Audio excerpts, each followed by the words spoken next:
نحمدہ و نصلی علی رسولہ الکریم۔ ربیع عربی میں موسم بہار کو کہا جاتا ہے اور ثانی کے معنی ہیں دوسرا، تو ربیع الثانی کے معنی ہوئے دوسرا موسم بہار۔ موسم بہار دو زمانوں پر مشتمل ہوتا ہے، ایک تو اس کا ابتدائی زمانہ جس میں کلیاں اور پھول کھلتے ہیں، اور دوسرا وہ زمانہ جب پھل پک جاتے ہیں۔ پہلے زمانے کو ربیع الاول یعنی پہلا موسم بہار، جبکہ دوسرے زمانے کو ربیع الثانی یعنی دوسرا موسم بہار کہا جاتا ہے۔ جب ان مہینوں کے یہ نام رکھے جا رہے تھے تو اس وقت بہار کے یہی موسم تھے، اور پھر بعد میں ان مہینوں کے یہی نام پڑ گئے۔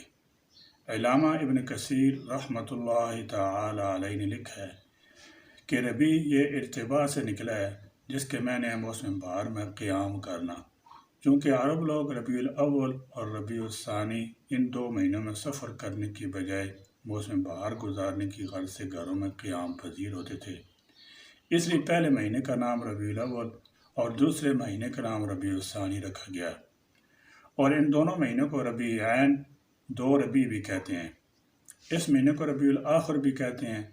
اس مہینے کی قرآن و سنت سے کوئی خاص متعین فضیلت ثابت نہیں ہے، اور نہ ہی شریعت نے اس مہینے کے حوالے سے کوئی خاص حکم دیا ہے۔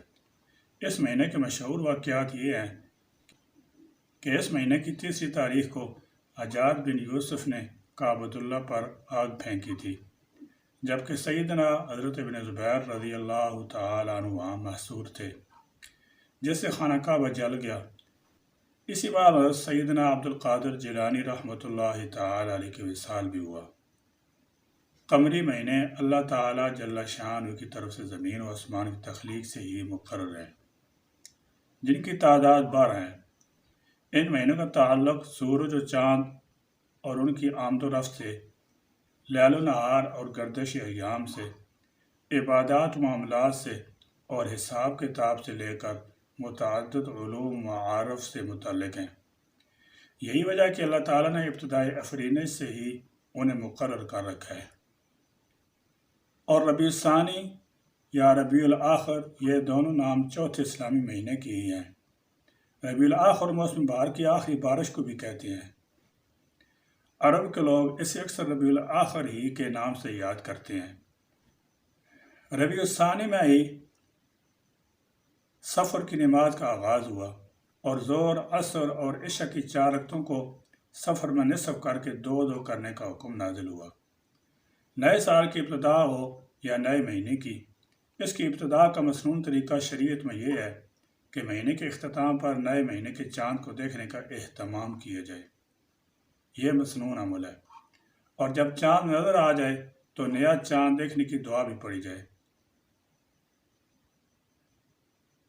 سیدنا عبداللہ بن عمر رضی اللہ تعالی عنہما بیان کرتے ہیں کہ حضور نبی کریم صلی اللہ تعالی علیہ وسلم چاند دیکھنے کے بعد یہ دعا مانگتے تھے: اللہم اہلہ علینا بالیمن والایمان والسلامت والاسلام ربی وربک اللہ۔